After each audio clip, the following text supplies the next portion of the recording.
Hey there, my friends, and a warm welcome into another episode of the Subscription Web Design Podcast. Hope you guys are doing so good. In this one, I want to talk about the key to sales. And when I say the key to sales, I'm speaking very literally. I mean, like, if you're wondering what it takes to make a sale, okay, this is the master key. All right, you could turn this key, put it into the lock of any client, and unlock the door, okay? This is the key to sales.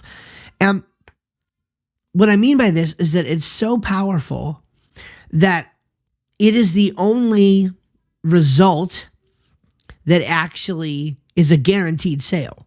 In other words, when you do this, by definition, a sale will happen.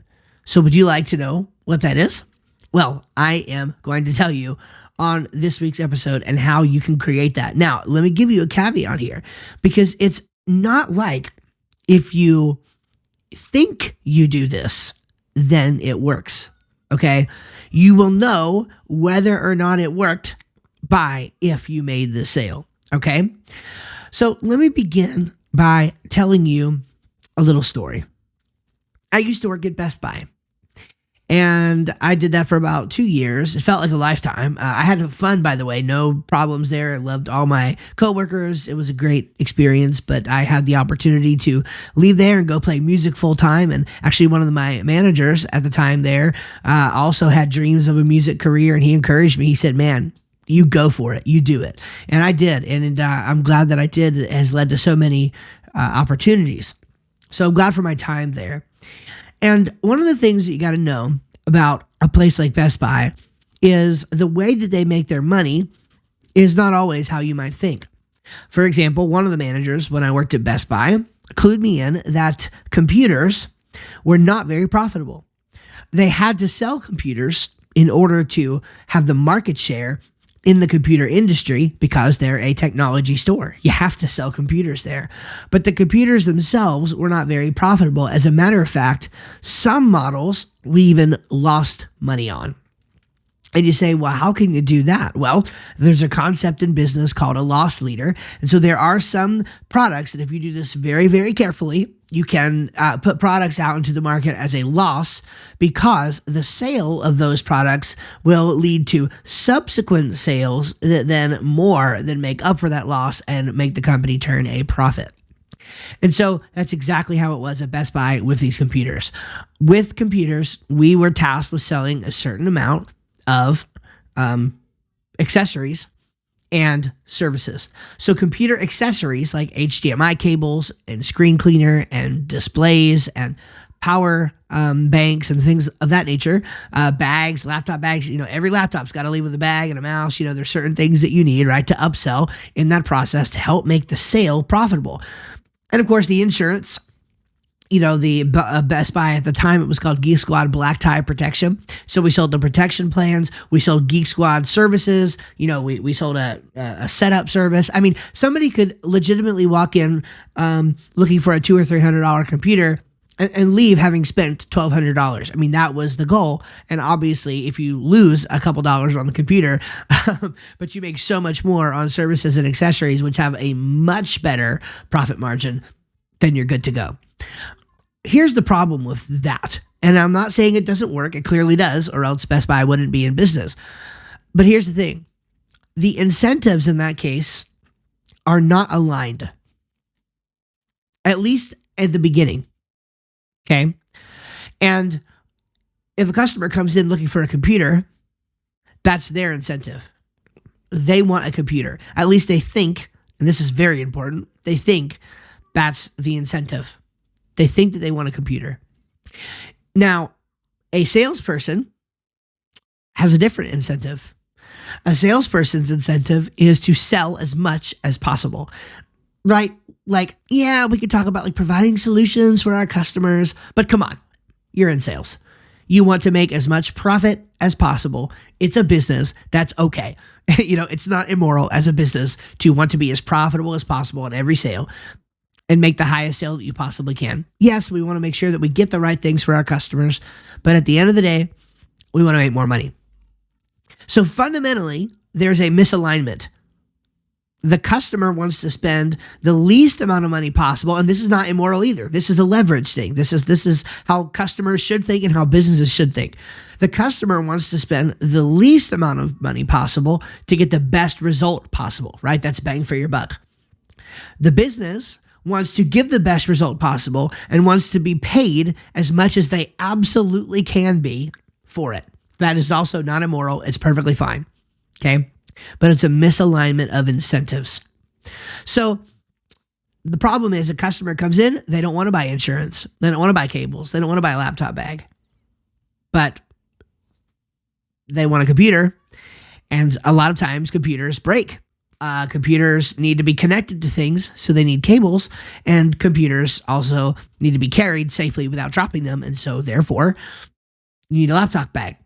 So what the customer doesn't realize is that their incentives in their mind are actually different than maybe what they should be.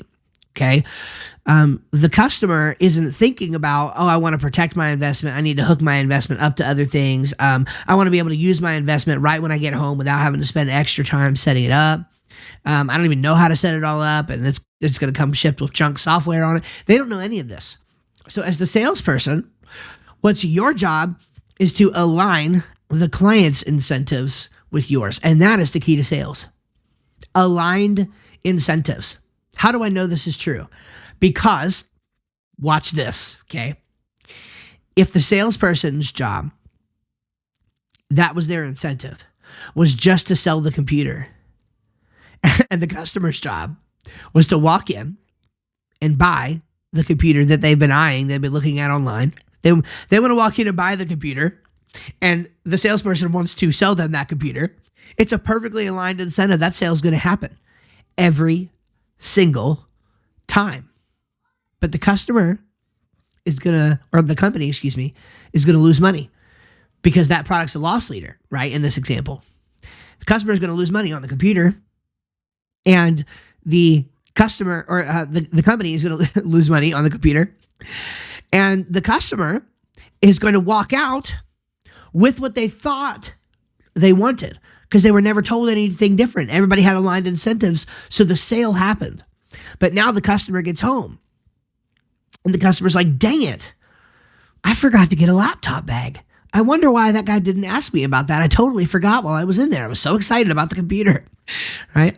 And then the customer goes, oh man, why do I got to go through why is there all this junk software on the computer? I wish they would have given me a nice cleaned out computer that was ready to use as soon as I got home. And then 3 months later, their child spills grape juice in the keyboard, and it's like, I wonder if there's a warranty on this thing. Well, the Geek Squad protection plan, they go and look it up. They're like, do I have this? No, I don't have this. Oh, this covers accidental damage. I would have got a new computer for free. Why didn't the salesperson tell me about that? You see that? So actually, the customer, because they're not in the regular process of buying this stuff, they don't really know what they want. Okay? So I know we've spent 10 minutes and we're not even to web design yet. This is very important. Okay? You are going to have a lot of people come to you that say, I want a new website. And they're not going to have a clue why. And they're not going to have a clue what, right? They think they know what, but they don't actually know what. And they certainly have no idea how.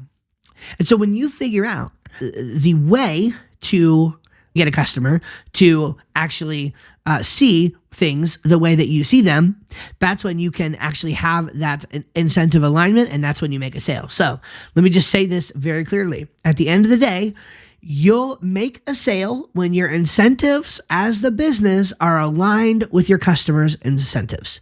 Okay, at the end of the day, you will make a sale. It's guaranteed. When your incentives as the business owner are aligned with your customers' incentives. Okay, now, this is why, in my opinion, the subscription model works so well.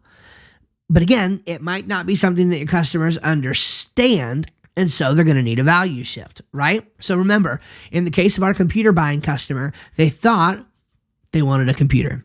Turns out what they really wanted, right? What they really wanted was an easy computing experience, right? Where they could hook up everything that they wanted to hook up as soon as they got home. And they're not thinking that if they're just going there to buy a computer. As the salesperson, it's your job to patiently, not in a pushy way, but to patiently walk them through the other things they might need to think about. And sometimes customers get frustrated at this. They don't want to have their values realigned. I understand that. Okay. But as a salesperson, sometimes it's our job. And a new website customer might not want to talk to us about SEO, and they might not want to talk to us about email, but it is nevertheless our responsibility to tell them that if you just get this new website, but you have a revenue problem in your business, it's probably not going to move the needle. I want you to spend a little more money now, but that's going to actually give you the result and the actual investment that you wanted to make. So here's what you have to do. You need to give your customer a value shift in the way they think about what their website is. Okay. And in the context of subscription web design, which the examples I've used so far would work just in web design in general, but in the context of subscription web design, you have to believe if you're going to switch your business to this model, you can't go into it only because it's better for you. In fact, I don't want you to. If you're listening to this podcast right now and you're considering switching to a subscription model, please don't do it unless you fully believe wholeheartedly that it's actually the best business model from your customer's point of view as well, even if they don't know it yet. You have to believe that. When I sold computers and TVs and home theater audio and stuff like that at Best Buy, whether it was right or wrong, I became fully convinced through the process of actually working with customers, even when they would get frustrated with me. I would become fully convinced, having had the stories to tell of other customers that had been in the same situation. I became fully convinced that the solutions that I was trying to upsell them to were solutions they really needed. That's the only way to be convincing as a salesperson. So if you don't believe it, don't do it, okay? So what you need to do is show the customer that they need to have a value realignment, what I call a value shift. Excuse me, what I call a value shift, okay? From you're building me a thing I own, right? That's how most people think about websites. Why is this website not just $500 one time? This is the value shift, okay? You need to shift the value from you're building me a thing that I own to, oh, right, you're the expert web person. Duh, I'm the expert, insert whatever here. I'm the expert lawyer. I'm the expert lawn care guy. I'm the expert pizza shop owner. I don't want to be a web expert, right? And I don't want you to just build me a thing that I can then take and learn how to be a web expert with, right? So that's the value shift with subscription web design that you have to help people see. If you have somebody opposed to the subscription model, you need to help them to understand you're not building them something that they own. Rather, you are giving them you're providing a service for them, really. You are giving them a website that they can always use and have updated and maintained and kept fresh and looking great all the time. You be the web expert so they can be the expert in whatever they do. That's the value shift that you need to give them to get the incentives aligned. Because once again, once you have aligned incentives, you end up with a guaranteed sale. Now, again, what I'm not saying is that you can perfectly realign someone's incentives every time. You can't do it. There's plenty of times when I didn't shift the value properly and realign the incentives properly, and a customer, despite my best efforts, walked out without the additional stuff. They just walked out with the computer. What I'm saying is that you're missing something in your sales process if you're not specifically thinking about how to shift the value in their mind, no matter what you're trying to sell, okay? This one thing, if you figure out the way to do it, will turn you into an expert salesperson. Let me give you 3 ways on how to shift value, okay? So, again, the better you get at figuring out these 3 things, that will translate immediately to more sales. Now, not more leads. This is not necessarily lead generation. We're talking about when they get to you and you're making a sale. You're at the point of sale. You're trying to have a conversation. This is what you need to do. 3 things, okay? The first one is emotional stories. Emotional stories. I'm sure you've heard something along these lines before. Please don't tune me out. Please hear me out. Anytime there is a point that I want to make in the sale to contribute to the value shift, I try to do it with a story. I try to have a story to sell, okay?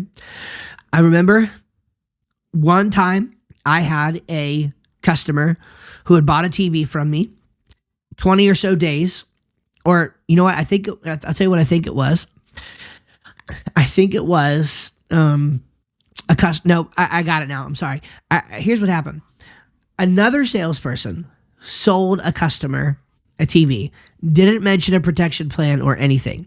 And at that time, you had 30 days, I think, to, if something went wrong. They were at day 35 and something went wrong with this customer. And they called and we were talking about it because I was the one in charge at home theater at that time. And the customer was very, very upset because they felt like they had no path, nothing they could do. The TV was out of the manufacturer warranty and they would have bought a service plan if they knew about it. Now, I couldn't verify all the details. Was that true? Was he just making up a story? I don't know. But regardless, that's what he said. And so now, when it came to the protection plan, that was perfect for me. I had a story to tell. Now it's not just, you really need this protection plan. It was, well, listen, I want to tell you about a guy. His name is John. And I just talked to him a few months ago.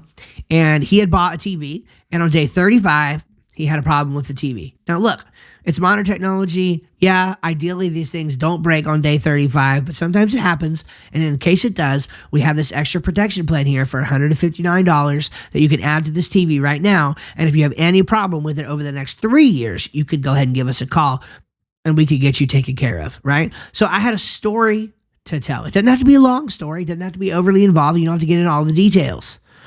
But a story that helps people connect and see the problem. It's like, you guys have heard me say, I tell my pastor porn story when I'm trying to sell the subscription model, right?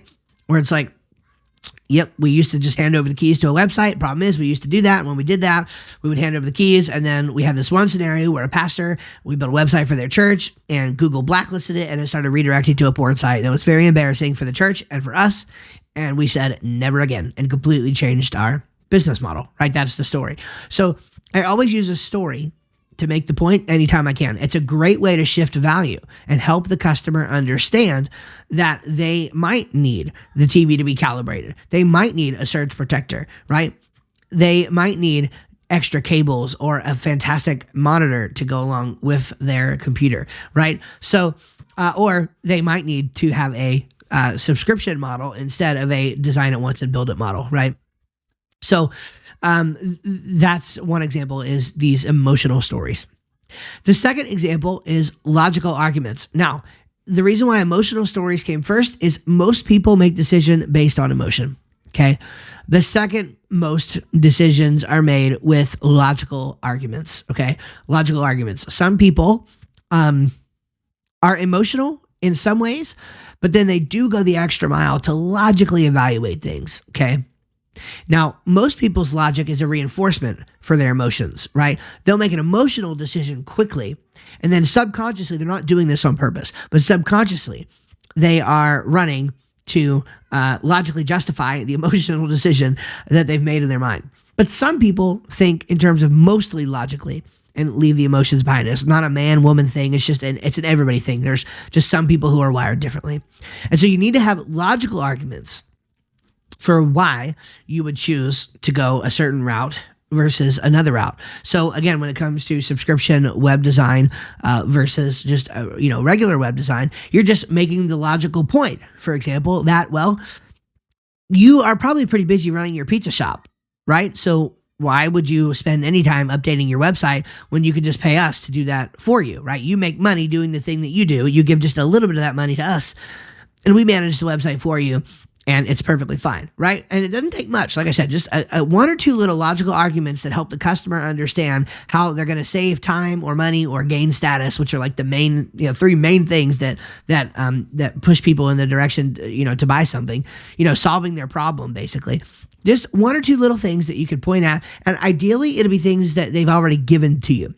When you're in sales, listening and repeating back is a very huge skill. It's called mirroring, matching and mirroring, right? But, they say, we're really concerned with having a streamlined, web presence and bringing everything together, right? You say, well, it's going to be really hard for us to create for you a streamlined web presence, if you're paying us one time and then like 3 months down the road, you call us again for something random, right? We can help you streamline your web presence on an ongoing basis, though, because of the subscription model that we use. Again, it's something real quick. It's a logical justification for it. And then the third one is a simple one: happy clients. So emotional stories, logical arguments, and happy clients. Basically, your customer wants to see, man, did somebody else have the result already that I'm looking for and that this guy says he can get me, right?